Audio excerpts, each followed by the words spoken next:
May tatlong magkakaibigan na mga taga-syudad ang nagtungo sa isang kilalang probinsya sa Kabisayaan upang isurpresa ang kanilang kaibigan na nakatira roon. Kaso nga lang, kabaliktaran ang nangyari. Sila ang nasurpresa sa kanilang pagdayo sa nasabing lugar at hindi nila inaasahan na malaki ang magiging epekto nito sa mga buhay nila dahil lang sa bakasyon nilang iyon. High school days pa lang ay malapit ng magkakaibigan sina Alfred, Dominic, Bong at Jeff. Halos lahat ng kalokohang taglay nila ay suportado ng isa't isa. Marami silang katarantaduhang ginawa noong kabataan nila at minsan na rin silang nakaagrabyado ng mga tao. Nagsumpaan pa sila na ang lahat ng kagaguhan nila ay mananatiling lihim at silang apat lamang ang tanging makakaalam. Kaso lang, nang makagraduate sila ng kolehiyo, ay nahiwalay sa kanila si Jeff. Nakapag-asawa ito kaagad at tumira sa probinsya ng Panay. Okay lang naman sa kanila na mawalay ang kaibigan. Nakikita kasi nila na maayos na ang kalagayan nito at mukhang maayos na rin ang pamumuhay. May negosyo na kasi ang napangasawa nito na pinapatakbo na lang nila at mabilis na lumalago. Huling kita nila rito ay noong high school reunion ng eskwelahan nila. Mabuti na lang at nagawa ni Jeff na makapunta. Ang laki na ng ipinagbago nito mula sa isang barumbadong estudyante na mahilig mag-cutting classes hanggang sa naging isang matagumpay na businessman. Inimbitahan pa sila ng kaibigan na puntahan naman siya sa tahanan nito. Nagkasundong papasyal ang tatlo para makilala rin ang asawa ni Jeff, pati na ang inaanak nila na tanging si Bong lamang ang nakakita dahil uso pa ang proxy noon nang maganap ang binyag sa panahong may trabaho sila. Madali lang naman para kina Alfred ang makipagkita sa mga kaibigan, lalo na at magkakasama sila sa opisina. Nagtrabaho sila sa isang kumpanya sa Makati. Bukod pa doon ay pinsan naman ni Bong si Jeff. So, paano mga tol? Naaprubahan na ang vacation leave natin. Ano nang plano natin ito? Untag ni Alfred, 25 years old, taga Makati, mabait at magalang. Higit sa lahat ay naniniwala sa kababalaghan kahit wala pa talaga siyang personal experience sa mga ito. Ano pa nga ba? Di larga na. Wika naman sa kanila ni Dominic, 26 years old na taga Pasay City.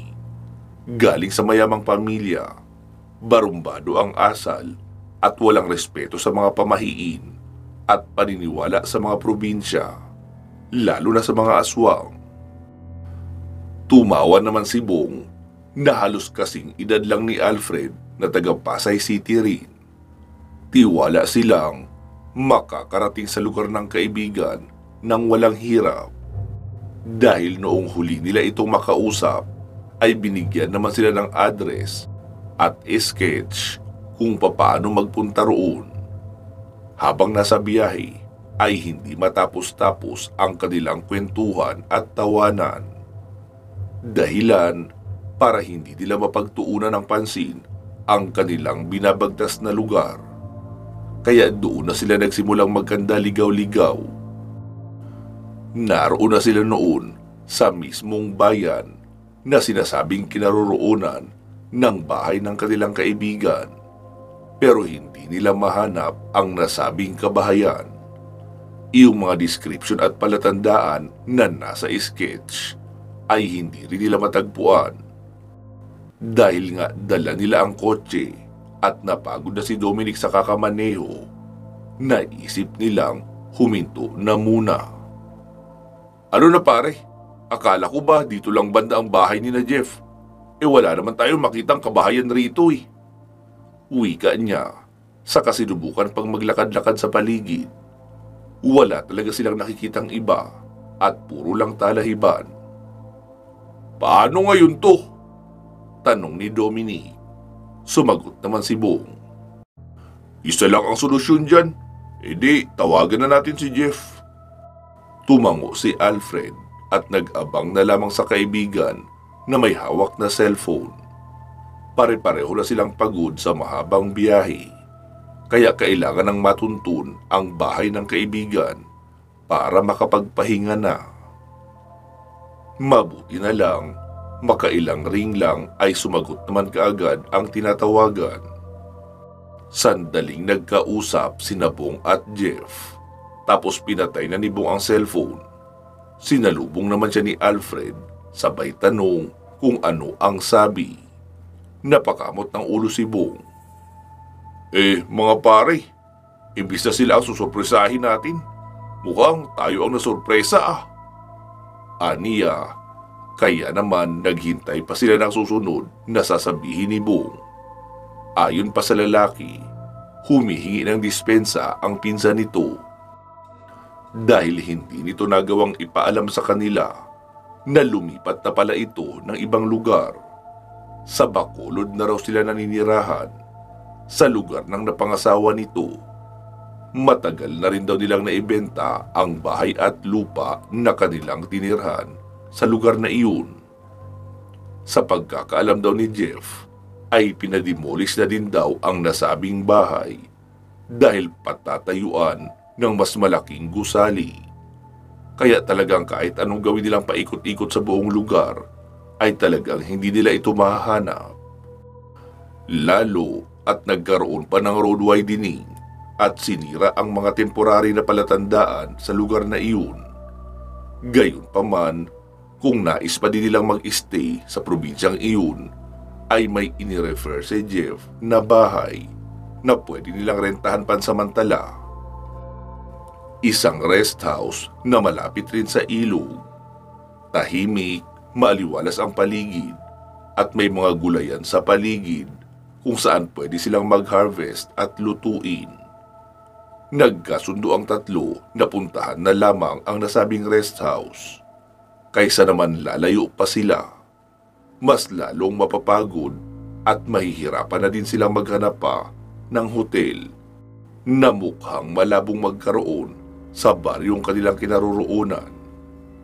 Papasok na sana ang tatlo sa kanilang sasakyan nang mapansin ang dalawang matanda na kanina pa pabalik-balik sa kanilang kinaroroonan. Napakunot ng noo si Alfred. Hindi niya alam kung ano ang kailangan ng dalawa. Pero ayaw naman niyang hayaan na lang ang mga ito na parang mga bubuwit na nakaabang sa kanila. Tumayo ang binata at nagpasyang kausapin ang mga ito. Magandang araw po, Manong. May kailangan ho ba kayo? Tanong niya rito. Maging sina Bong at Dominic ay napasilip na din sa may bintana. Oo, iyo. Tingin ko kasi mga dayo kayo na naghahanap ng matutuluyan. Pwede kayo sa bahay namin. Magagabi na oh. Mahihirapan na kayo maghanap ng matutuluyan sa oras na ito. Wika ng matandang lalaki. Tumango si Alfred, saka magalang na tumanggi. Salamat na lang po, Manong. Pero may nahanap na po kami matutuluyan. Kaya huwag na po kayo mag-alala. Ayos na din naman po kami. Aniya. Nakailang pilitan din naman sila bago sila nilubayan ng dalawa. Kaso lang, may panibago na namang tao ang lumapit sa kanila. Para alukin sila ng katulad na serbisyo at hospitalidad ng mga taong naninirahan doon. Nagtaka sila dahil noong nagbabiyahe pa lang sila ay wala naman silang makitang mga magkakalapit na kabahayan. Pero noong nakaparada na sila ay saka naman may nagsisilapitan at nag-aalok na makituluyan sa kanila. Kahit nga hindi na daw sila magbayad, ang mahalaga ay maisalba lang daw ang pang-ulam nila sa gabi. Hindi naman ganoon katibay ang dibdib ni Alfred para hayaan na lamang ang mga ito na umuwing luhaan, kaya dumukot siya ng 500 sa wallet niya. Pagdamutan niyo na po ito, Ali, para may maipambili kayo ng pang-ulam sa hapunan. Tungkol naman po sa tutuluyang bahay, ay may nahanap na talaga kami. Kaya hindi na kami sasama sa inyo. Pasensya na po talaga. Aniya. Tinanggap naman ng Ali ang pera at hinila ang batang babae na kasama nito, na sa tingin niya ay anak ng babae. Iilan pa ang sumubo, pero kagaya ng kanya unang rason, tinanggihan na rin ni Alfred ang mga ito. Kaso lang, may lumapit sa kanila na isang magandang dilag. Halos makalimutan ni Dominic ang sarili at napatingin rito ng walang hintuan. Kagaya ng mga naunang taong lumapit sa kanila, iniimbita din sila ng babae na manuluyan sa bahay nito. Agad lumapit si Dominic, sabay sabing, "Alfred, pagbigyan na natin iyan. Maganda naman eh. Maganda naman ang intensyon niya na patuluyin tayo sa kanyang bahay." Wika nito, sabay kagat ng kanyang labi, na para bang inaakit niya ang dalaga. Ngumisi si Dom at naghintay ng sasabihin sa kanya ng dalaga. Umiling naman si Bong. Hindi pumayag sa sinabi ng kaibigan. "Hindi pwede. Alam mo naman na may pinareserba na sa atin si Jeff, di ba? Nakakahiya naman kung natawagin niya na yung namamahala ng bahay. Tapos inihanda na ang tutuluyan natin at hindi naman pala tayo darating dahil lang sa may nag-alok sa atin na magandang dalaga." "Wag naman sana." Wika nito na hindi itinuloy ang karugtong ng sasabihin. Napasimangot naman si Dominic. Pinagtalunan pa nila ang bagay na iyon. Ngunit sa bandang huli, si Bong pa din ang nasunod. Hindi nga nila napagbigyan ang magandang dalaga. Naging matalim naman ang titig sa kanila ng mga taga roon, na tila ba hindi natutuwa sa kanilang ginawang pagtanggi. Sinubukan pa nilang magtanong-tanong tungkol sa rest house na tutuluyan nila kung saan iyon banda. Ngunit walang sino man ang nais na magturo. Bawat mapagtanungan nila ay kaagad silang tinatalikuran. Kaya naman, napapailing na lamang si Alfred at hindi na nangulit pa sa mga residenteng naroon.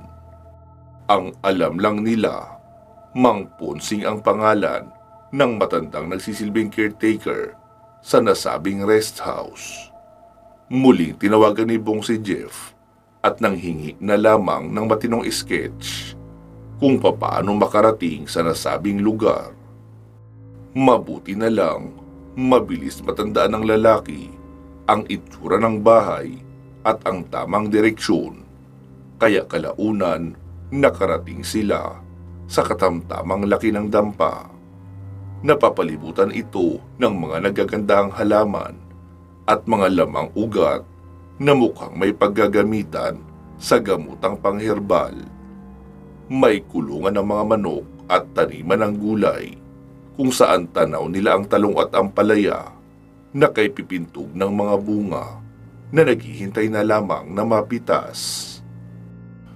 Unang bumaba si Bong, saka si Alfred para kumatok sa pintuan. Pinagbuksan naman sila kaagad ng pinto ng isang matandang lalaki na puti na ang buhok at balbas, pero matikas pa din ang pangangatawan nito.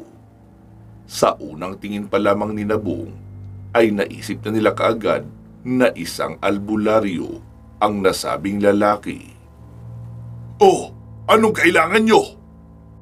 Tanong nito na ikinaatras naman ni Bong. Kita niya sa mukha ng lalaki ang disgusto nang makita sila nito. Gayunpaman, pinili nilang maging masigla at masiyahin. Napatitig sa kanila ang lalaki mula ulo hanggang paa. Saka napatingin sa kotseng nakahimpil sa likuran lang din nila. Maya-maya pa, tumikim ito at kumalma ang mukha. Nagsilbi naman itong hudyat sa magkakaibigan para magsalita. "Magandang hapon po, Mang Ponsing," wika ni Bong at nagpakilala bilang pinsan ni Jeff na inirekomenda ang rest house ng kanyang anak na nasa abroad. Napatras ang tatlong binata nang mabagsik silang dinuro ng lalaki. "Anong ginagawa niyo rito? Balak niyo bang magpakamatay? Hindi niyo ba alam na hindi ligtas para sa inyo ang lugar na ito?" Halos hingalin pa ang matanda sa pagsasalita. Napalunok naman ng laway si Bong. Siya ang unang dumipensa nang makita ang pag-aalala sa mukha ng matanda. Mang Ponsing, pagpasensyahan niyo na po ang pagpunta namin rito nang walang abiso. Hindi naman po namin alam na bawal pala magpunta sa lugar niyo. Balak lang talaga naming dalawin si Jeff, yung pinsan ko. Susurpresahin nga sana namin. Kaso, hindi na namin sila naabutan dito. Matagal na pala sila nakalipat ng Bacolod sa lugar ng asawa niya. Wika nito na ikinatango naman ng matanda.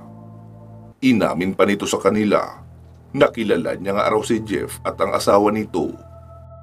Sa katunayan, ang mga magulang daw ng asawa ni Jeff ang nagpaaral sa anak niya na nagtagumpay at nasa ibang bansa na ngayon. "Oo, alam ko ang tungkol doon dahil ako mismo ang nagtaboy sa kanila para umalis rito. Buntis na ang asawa ni Jeff at paulit-ulit na silang ginagambala ng mga aswang sa lugar na ito. Mahirap magtaboy ng aswang na ganito karami. Lalo at paborito nilang pagkain ang kanilang binabalik-balikan. Ang sanggol na nasa sinapupunan, pati na ang mismong buntis." Mahabang paliwanag pa ng matandang si Mang Ponsing. Napatango na lamang si Bong at Alfred. Si Dominic naman ay animoy may sariling mundo na naka-headset lang at nagtatap pa ng kanyang daliri sa gilid ng bintana ng sasakyan.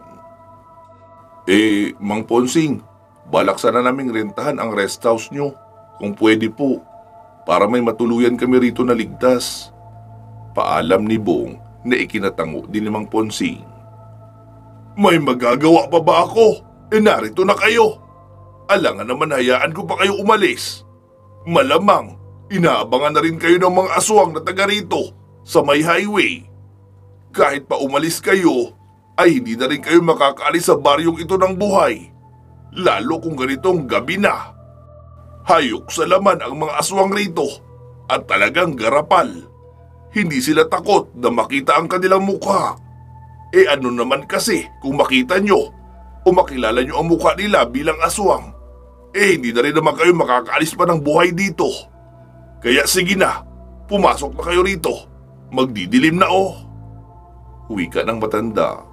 Saka nilakihan ang bukas ng pinto ng bakuran. Nasa likod bahay raw nito ang nasabing rest house.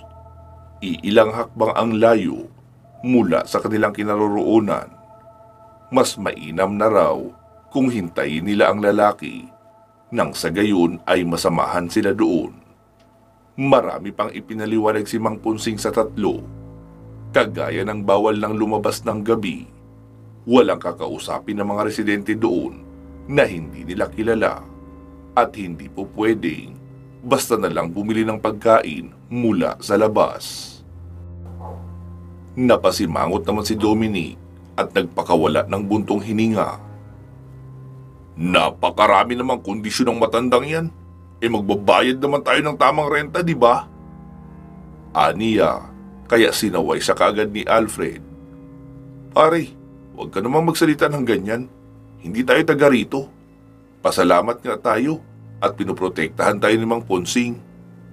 Narinig mo naman siguro ang sinabi niya tungkol sa mga aswang, hindi ba?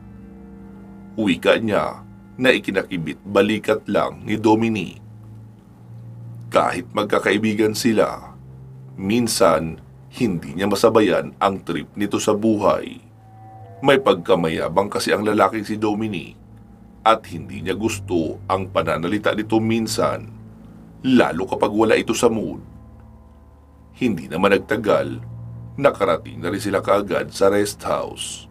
Gabi na, kaya hindi na maa-appreciate ang kagandahan ng buong paligid. Mas maganda yung pagmasdan kapag umaga, at iyon ang hihintay nila. Sabi pa ni Mang Ponsing na may talon sa di kalayuan na pwede nilang pagliguan tuwing umaga. Huwag nga lang daw sa gabi dahil delikado na. Matapos silang maihatid sa tutuluyan, ay iniwan na sila ng matanda dahil magluluto pa raw ito ng pagkain na ipapakain sa kanila. Noong maghahapunan na, ay nakaismid ang mukha ni Dominic sa nakikita niyang ulam.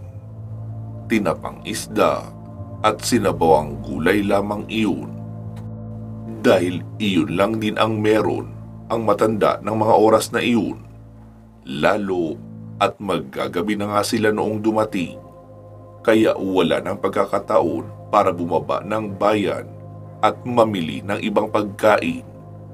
Noong makita ni Alfred na magkukomento na sana si Dominic tungkol sa pagkain, ay pinanlakihan niya ito ng mata at umiling-iling. Tapos tumayo. Kinuha niya ang isa sa mga corned beef na disusi ang lata. Pasalubong sana nila iyon kay Jeff. Binuksan niya na lang kaysa marinig pa ang kaibigan na magreklamo. Nakakahiya sa matanda na nagpatuloy sa kanila. Bago sila pinabalik ng matanda sa bahay na kanilang tutulugan, ay binigyan sila ng kwintas na pangontra. Marami raw kasi ang elementong nakapaligid sa bahay na iyon. Baka mabati sila. Sinuot ni na Alfred at Bong ang ibinigay sa kanila. Samantala si Dominic ay itinapon lamang iyon. Bukod sa hindi siya naniniwala sa mga aswang at kung ano-ano pang mga nilalang na likha ng dilim. Nagiging katawa-tawa pa siya sa tingin niya kapag sinuot niya ang bagay na iyon. Alam nyo, magbabayad naman tayo ng renta sa ilang araw na pananatili natin rito. May pera tayo at sasakyan, kaya hindi na tayo kailangan magpapaniwala sa mga sinasabi ni Mang Ponsing. Huwag niyo sabihin kapag sinabi niyang nabaliw na ang mga aswang at pagala-gala na sa daan, maniniwala na kayo agad. Langya naman tol, para naman tayong hindi galing syudad nito. Komento niya na ikinailing na lang ni Bong. Alam naman nila na hindi talaga makikinig sa kanila si Dominic, kaya pinili na lang nilang huwag itong patulan sa mga pinagsasabi nito. Pagkapasok sa kwartong tulugan, ay kanya-kanya naman sila ng kama, kaya komportable silang nakatulog. Samantala, binabantayan lang pala ni Dominic ang dalawa. Nang mapansin niyang mahimbing na ang tulog ng mga ito, ay walang imik siyang bumangon at nagbihis.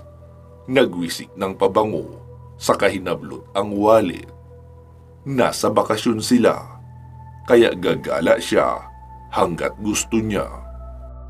Walang makakapigil sa gusto niyang gawin, kahit pa ang kinakatakutang aswang ni Mang Ponsing at ng mga kaibigan niya. Hindi na siya nagpaalam pa sa mga kaibigan nang lumabas siya ng bahay. Pinili niyang maglakad na lang dahil siguradong magigising ang kanyang mga kaibigan kapag gumamit pa siya ng kotse. Tutal naman, matandain siya sa lugar at naaalala niyang may nakita siyang tindahan kanina bago lumiko ang kanilang kotse sa tahanan ni Mang Ponsing. Kaya naisip niyang doon na muna pumasyal. Habang naglalakad ay ramdam niya ang kakaibang haplos ng lamig ng hangin sa paligid. Nakakaramdam siya ng pangingilabot sa balat, pero binaliwala niya lang iyon dahil para sa kanya, normal iyon sa probinsya. Pagkarating niya sa nasabing kanto na may tindahan, ay marami siyang naabutang tao na naroon. May mga babaeng nagkakasiyahan habang nagkikwentuhan, tapos ang mga lalaki naman ay nag-iinuman. Tinanguan pa siya ng mga ito, kaya naman napapatango na rin siya sa tuwa. Mga tol, wala bang ibang mapaglilibangan dito? Kagaya ng mga bar o kaya plaza na maaring mapasyalan? Tanong niya sa mga iyon. Umiling ang mga kalalakihan na ikinatawa naman ng isa sa mga babae. Nakilala niya ito bilang ang babaeng nag-alok sa kanila noong hapon pa lang na sa kanya manuluyan ang grupo. Napalunok ng laway niya si Dominic nang makita ang ayos ng dalaga. Hindi ito kagaya kanina na simple lang ang itsura. Nginitian niya ito saka siya nagpunta sa tindahan at bumili ng soft drinks. Habang sinisimsim ang inumin, ay muli siyang napapatingin sa gawi ng babae. Kay lagkit pa din ang titig nito sa kanya, kaya pakiwari ni Dominic ay gwapong-gwapo sa kanya ang babaeng iyon.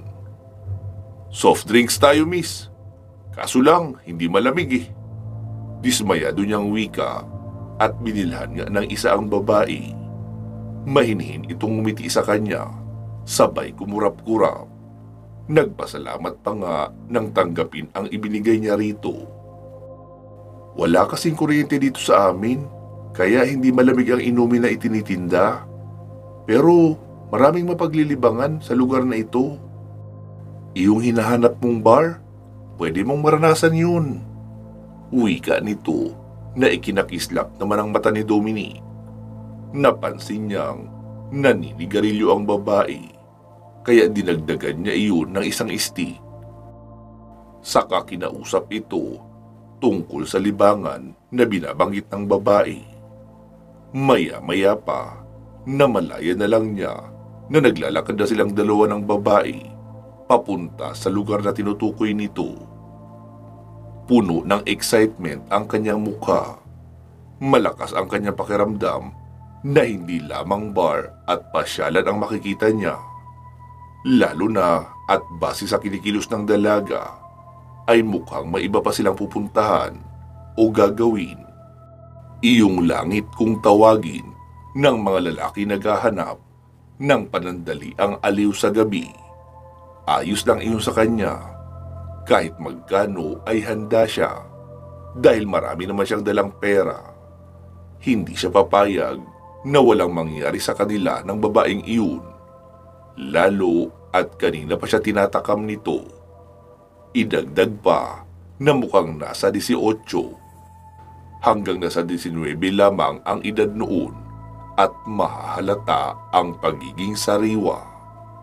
Hanggang sa makarating sila sa isang madilim na parte ng kakahuyan, walang ilaw at mas lalong walang mga kabahayan, at puro puno na lamang ang makikita sa paligid. Teka miss, anong ginagawa natin dito? Takang tanong niya na ikinangiti lang ng babae. Alona ang pangalan ko. Wika nito, sabay hinalikan siya nito direkta sa labi. At sa galing nitong humalik ay saglit siyang nahilo at muntik ng kapusin ang hininga. Habang tumatagal ang kanilang halikan ay napapansin niyang napakaraming laway na nagmumula sa bibig ng babae. Kahit anong higop niya ay hindi maubos-ubos. Dahil nga sa gusto niya din naman na maangkin talaga ang dalagang iyon, ay pakiwari niya ay mas lalo pa siyang ginaganahan. Ipinagpatuloy niya na ang kanyang ginagawa. Gusto niyang masubukan ang mga babaeng probinsyana at kung paano sila magbigay ng aliw. Lalo at first time niya iyong gagawin sa kagubatan. Pinahiga siya ng babae at ito ang kumumbabaw sa kanya. Kaya naman, nanginginig na siya sa pagmamadali na matanggal ang lahat ng saplot nito. Sa kabila ng kadiliman, ay pilit niyang inaaninag ang mukha ng babae. Pero bigo siya dahil madilim talaga.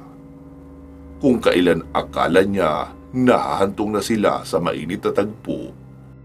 Saka naman siya nakaramdam ng pagkahilo. Sinamantala ng babae ang kahinaan niya at mabilisan siyang sinagpang sa liig. Dala ng labis na pagkagulat ay naitulak niya ang babae. "Anong ginagawa mo? Parang sinusugatan mo na ako ah!" Angil niya, ngunit tumaas baba lang ang balikat at dibdib ng babae hanggang sa hindi sinasadyang mahawi ang mga ulap at lumantad sa kanila ang maliwanag at bilog na buwan. Gayon na lamang ang pagkataranta ni Dominic nang makitang kaagad na nagbago ang anyo ng babae mula sa pagiging magandang dilag hanggang sa maging isang nakakatakot na nilalang. "Ha? Aswang!" Gimbal niyang sigaw at hindi na nga nagawa pang magsayang ng oras. Nagpambuno silang dalawa at nagtagisan ng lakas. Sinubukan ni Dominic na manlaban dahil sa tingin niya ay kaya niya namang magapi ang babae kahit pa mabilis itong kumilos at may sabutiki kung makagapang sa bawat punong kahoy. "Hindi ako natatakot sa iyo, kaya huwag mo akong susubukan!" Sigaw niya pero humalakhak lang ang nilalang. Ginamit nito ang kakayahan para mapagalaw ang kanyang mahabang buhok, saka inilingkis sa katawan ng nabiglang binata. Nagpumigla si Dominic at sinubukang tanggalin ang mga ito na nagawa niya naman. Pero kapag nagtatangka siyang lumayo, ay mabilis pa rin siyang nahihila uli. Mamatay-matay na sa hingal si Dominic habang iniisip kung anong klaseng nilalang ba ang kaharap niya. Nang maalala niya ang mga sinabi sa kanila ni Mang Ponsing, ay bigla na siyang kinilabutan. Paniguradong aswang nga talaga ang babaeng nakasagupa niya. Bakit ba kasi nagawa niyang lumabas ng bahay at suwayin ang mga ito? Tinapon pa niya ang pangontrang ibinigay ng matanda sa kanya at pinagtawanan pa nga iyon. Dumampot siya ng bato at walang sabi-sabing hinampas iyon sa mukha ng babae noong lumapit iyon sa kanya. Halos mawasak tuloy ang mukha nito at kaagad niyang iniwan. Mabuti na lang at nagawa niya pang makatakbo papalayo at makabalik sa bahay na tinutuluyan nila. Ipinangako niya sa sarili na hindi na siya susuway sa mga paalala ni Mang Ponsing. Makikinig na rin siya sa kanyang mga kaibigan. Magsisilbing aral na sa kanya ang lahat ng mga nangyari sa kanya noong gabing iyon. Kinaumagahan, maagang nagising si Alfred. Wala si Dom sa higaan nito, kaya akala niya nauna lang na bumangon. Kaso lang, naabutan niya ito sa kusina. Mukhang ang lagay ay kauuwi lang ng binata. Takang-taka tuloy siya kung saan ito nanggaling. Nakabihis pa ito na parang galing na masyal, pero amoy malansa ang katawan nito. Parang laway na napanis na nahaluan ng kung anong amoy ng nabubulo. Kinalabit niya si Dominic at tinanong kung gusto ba nitong magkape. Kaso lang, nakakatatlong tawag na siya ay hindi malang sumasagot sa kanya ang kaibigan.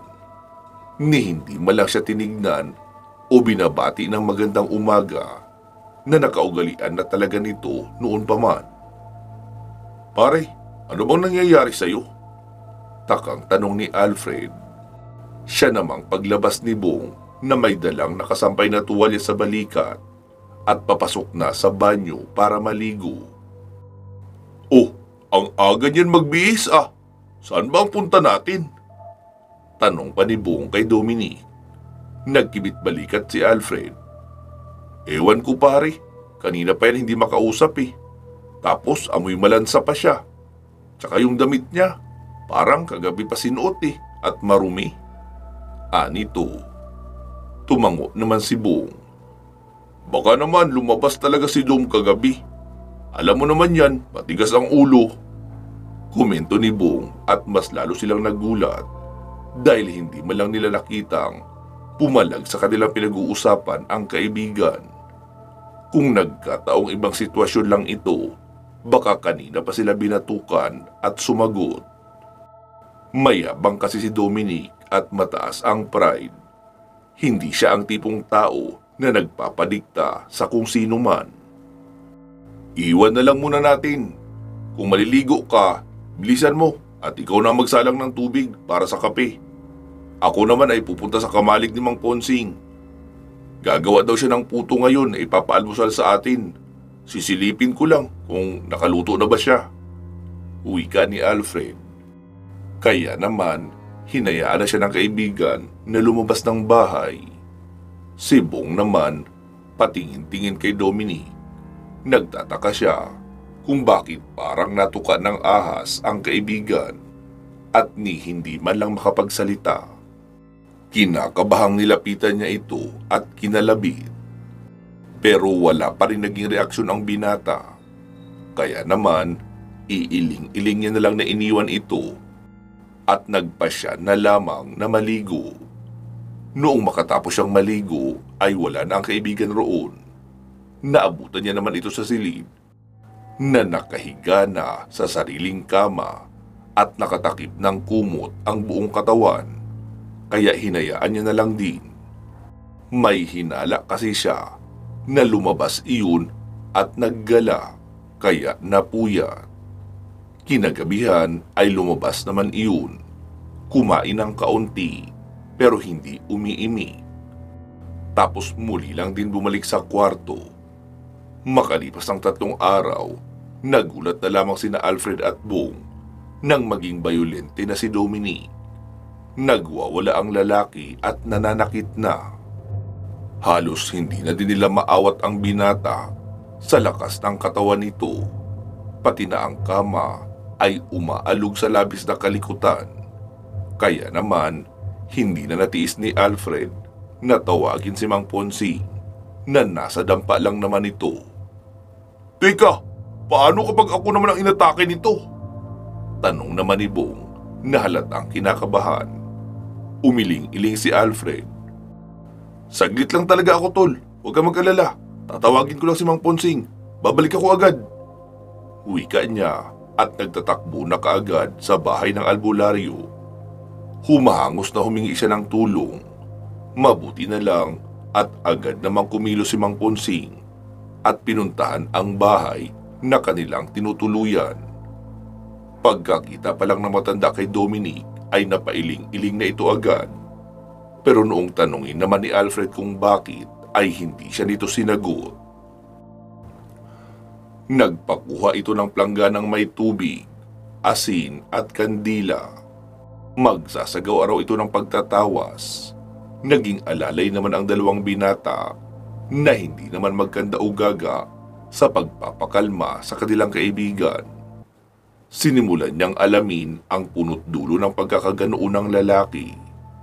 Iniisip niya kung nabati ba ng aswang na pagkatuwa ng engkanto o may nakain lang na hindi sang-ayon sa tiyan nito. Makalipas ang ilang minuto, nakita niya kagad ang dahilan ng pagwawala ni Dominic. Nako! Lumabas ba ng 10 oras ng gabi itong kaibigan niyo? Hindi po namin alam.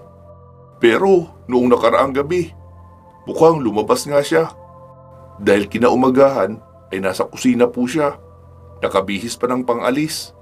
Hindi naman namin matanong dahil hindi nagsasalita. Bakit po? Ano po bang nangyari sa kanya? Nako! Hindi maganda. Nahawaan siya ng pagkaswang. Ha? Nahawaan po? Paano?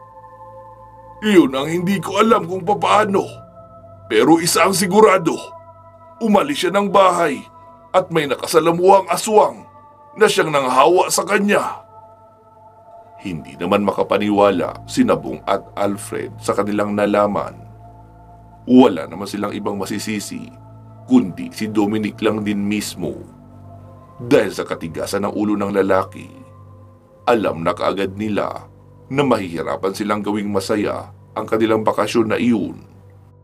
Nauna na itong sinira ng pagkakasakit ni Dom na ayon pa kay Mang Ponsing ay walang matinong gamutan. Lumapit si Mang Ponsing sa dalawa at sinabing, "Pasensya na kayo. Ako ay isang pangkaraniwang albularyo lamang. Nakasalalay lang sa mga halamang gamot at kaunting pag-uurasyon ang panggagamot ko. Hindi talaga pang malakasan, gaya ng mga tinatawag na babaylan. Wala akong kakayahang gamutin ang nayanggaw o nahawaan ng pagkaaswang, kagaya ng nangyayari ngayon sa kaibigan niyong si Dominic. Kung gusto niyo, maghanap kayo ng kilalang magaling na babaylan o albularyong santiguar. Sila ang may kakayahang pagalingin ang ganitong uri ng karamdaman." Mahabang paliwanag pa ni Mang Ponsing. Napahilamos sa kanya mukha si Alfred. Hindi niya alam kung saan sila maghahanap ng albularyong kagaya ng sinasabi ni Mang Ponsing. Lalo na at wala naman silang alam sa mga ganoong bagay. Maging si Jeff na tinawagan din ni Bong at tinanong ay wala ding masabi sa kanilang magaling na albularyo, kaya nalulungkot din ito sa sinapit nila. Sinisi pa nga ng pinsan niya ang sarili dahil hindi malang sila naabisuhan na nakalipat na pala ito ng lugar. Kung sana lang may magagawa pa sila. Hindi na nila patatagalin ang paghihirap ni Dominic. Kay bilis na nagbago ng pisikal nitong kaanyuan, nangangalumata at naglalaway na parang taong nakagat ng aso na may matinding rabies. Sa bawat pagtatangka nilang lumapit ay tila ba bumabangis ito at gusto na silang saktan. Lahat pa ng pinapakain nila na lutong ulam at gulay ay tinatabig nito at itinatapon. Kaya halos mawala na sila ng pag-asa kung papaano ba mapapagaling si Dominic. "Paano nang gagawin natin, Bong? Parang masahol pa si Dom sa zombie na nawala sa tamang pag-iisip." Nag-aalalang wika ni Alfred. Napayuko na din si Mang Ponsing. Naaawa siya sa magkakaibigan, pero wala naman siyang kayang ibigay kundi ang pangontra lang laban sa mga aswang para hindi gaanong magwala si Dom. Napilitan silang abutan ito ng buhay na manok. Ito ang nilantakan ni Dominic para hindi ito mawala ng lakas. Ang problema nga lang, mukhang mali ang pamamaraan nila sa pagbibigay ng pagkain sa kaibigan. Dahil sa kanilang ginawa ay mas lalong bumangis ang lalaki at ninais na makawala sa pinagkakatalian. Isang araw, nagulat na lamang sila nang hindi na matagpuan si Dominic sa kwarto. Nangat-ngat na din ito ang lubid na nakagapo sa kanyang katawan. Bukas na ang bintana at mukhang doon tumalon si Dominic para makatakas. Nagkagulo silang tatlo at nagmadali sa paghahanap. Kaso lang, sa bilis nito makatakbo ay hindi na nila naabutan. Napayuko si Alfred at Bong nang sabihin ni Mang Ponsing na tuluyan na ngang naging aswang si Dominic. Iyon ang dahilan kung bakit nagpumilit itong makaalis sa kanilang kinaroroonan. Kailangan na nitong makakain ng tao para makapagbago ng anyo. Ngunit dahil kilala pa din sila ni Dominic, pinili nitong lumayo para sa ibang lugar na lamang maghanap ng kanyang mabibiktima. Awang-awa si Alfred at Bong sa kanilang kaibigan. Hindi nila akalain na nagawa pa nitong kontrolin ang sarili. Buong akala nila mamamatay na sila kapag naging ganap ng halimaw ang kaibigan. Pero iniwasan pa pala nito dahil ayaw nito na sila ang mabiktima. Sinubukan nilang hanapin si Dominic. Halos araw-araw silang lumalabas ng bahay kasama si Mang Ponsing para mabilis na makita si Dom. Pero palagi silang umuuwi na bagsak ang mga balikat dahil ni anino ng lalaki ay hindi na talaga nila natagpuan. Diyos ko, saan na ba naruroon si Dom? Bakit humantong tayo sa ganito? Paano natin ipapaliwanag sa mga magulang niya ang kanyang pagkawala? Mangiyak-ngiyak na wika ni Alfred. Maging si Bong ay napaiyak na din. Hindi niya matanggap na ganoon ang sinapit ng kanilang pagbabakasyon.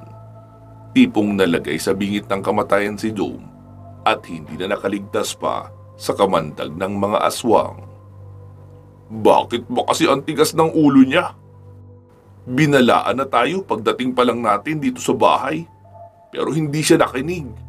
Lumabas pa rin siya noong gabi at hindi mo lang pinakinggan ang babala ni Mang Ponsing. Ayan tuloy, nadamay pa tayo sa sinapit niya. Huwika naman ni Bong. Bumuntong hininga si Mang Ponsing.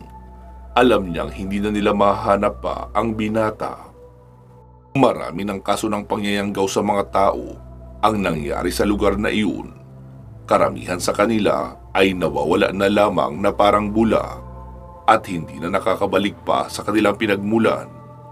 Ang ikinakatakot niya, baka maging sina Alfred at Bong ay mahawaan din, kagaya ng nangyari sa kaibigan nito. Pinayuhan niya ang dalawa na umuwi na lamang ang mga ito ng Maynila. Nagpasalamat naman ang mga ito sa kabutihan ni Mang Ponsing at nagbilin na sana ay mag-iingat din ito palagi. Ngumiti lamang si Mang Ponsing at sinabing nakahanda siya sa mga aswang anumang oras, lalo na at wala siyang balak na iwanan ang kanyang lupain na minana niya pa sa yumaong mga magulang. Bago umalis ay dumaan muna sila ng police station sa kabisera, nang sa gayon ay formal na mai-report ang pagkawala ng kanilang kaibigan. Isinama si Dominic sa listahan ng mga missing person, kasama ng halos 100 mukha na nakadikit sa board ng istasyon, na may mga nag-complain din na kaanak na napagawi sa lugar na kanilang pinuntahan at hindi na nakauwi pa. Ang sabi ng kausap nila sa istasyon ay tatawagan na lang sila kapag may nakuha ng update o lead sa pagkawala ni Dominic. Pero alam nila na mukhang malabo iyon mangyari dahil nakatumpok lang ang mga pulis sa labas, nagkakape, nagkikwentuhan habang nagtatawanan. Mukhang walang balak ang mga ito na hanapin ang mga taong inireport na nawawala. Sila na ang nagdala ng kotse ni Dominic papauwi ng Maynila. Lalo at may lisensya din naman sila pareho. May mga sasakyan din sila na iniwan sa Maynila. Pagkarating ng Maynila ay hindi sila kaagad umuwi sa kanilang tahanan. Dumiretso muna sila sa bahay nila Dominic upang ipaalam sa mga magulang nito ang nangyari. Nagalit ang mga iyon, pero hindi naman direkta kina Alfred at Bong dahil alam nilang sa tatlong magkakaibigan, si Dominic ang pinakamatigas ang ulo at talagang hindi mapagsasabihan, kaya hindi nila sinisisi ang mga kaibigan nito.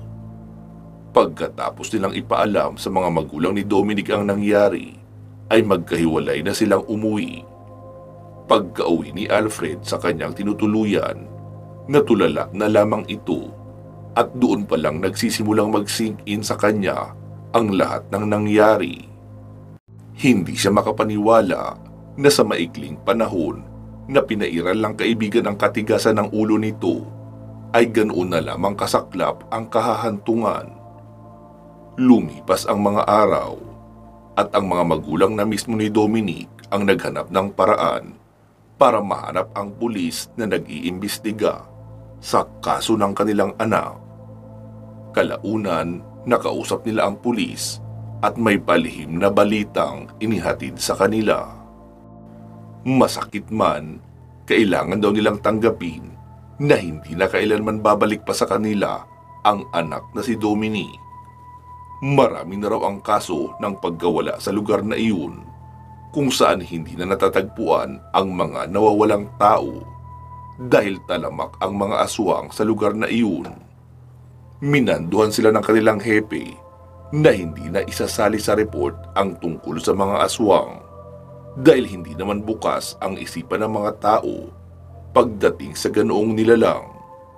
Sa tagal ng paninilbihan nila, ay kabisado na nila ang tunay na nagaganap sa lugar na iyon, pero wala naman silang magawa.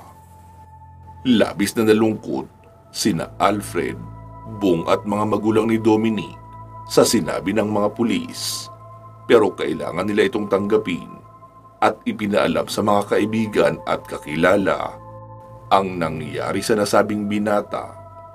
Wakas, maraming salamat po sa inyong pakikinig. Mag-iingat po kayo palagi at hanggang sa muli.